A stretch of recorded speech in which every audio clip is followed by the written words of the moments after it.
Herculez Gomez joins us. It seems like everybody's got a take on this, Herc. What do you make of it all?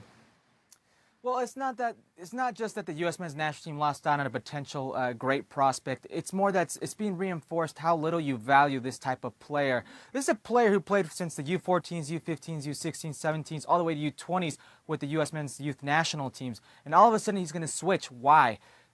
Simple answer is they just don't value him in the United States, the Federation, the way the Mexican Federation has valued him.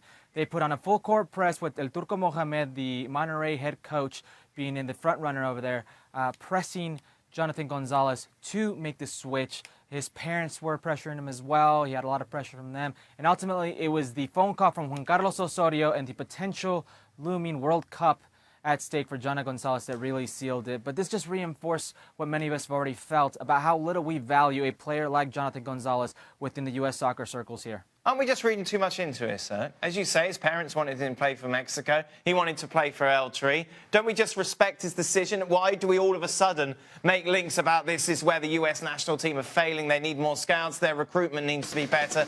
Was this not just a personal choice from an 18-year-old who dreamed of playing for El Tri?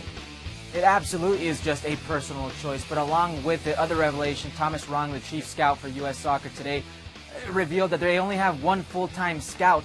These are systematical issues. We prioritize different things in this country. We value different things. These type of players keep leaving because they don't see opportunity within MLS for top-flight football. They keep going to these Mexican clubs. Jonathan Gonzalez was found playing a tournament called Alianza. It's a showcase for Mexican-American kids in the United States where all of a sudden all these Liga MX clubs come down and they pretty much have their pick of the litter. This kid had 13 offers from 13 different Liga MX clubs. He wasn't heavily scouted. It was Hugo Perez who found him, who's no longer with the U.S. soccer program. This is systematical. It needs to change, or we're going to keep losing players like this.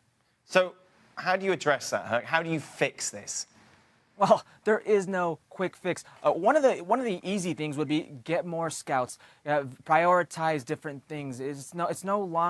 Should be no longer a suburban sport. In other countries, it's a reflection of their culture and in the makeup of their cities in that country. It's not like that in this country. We need to change that. It needs to be from the ground up. There is a lack of pickup culture. There is more of a suburban sport. This is a pay-to-play system. It's backwards. Our pyramid is backwards. We need to change it.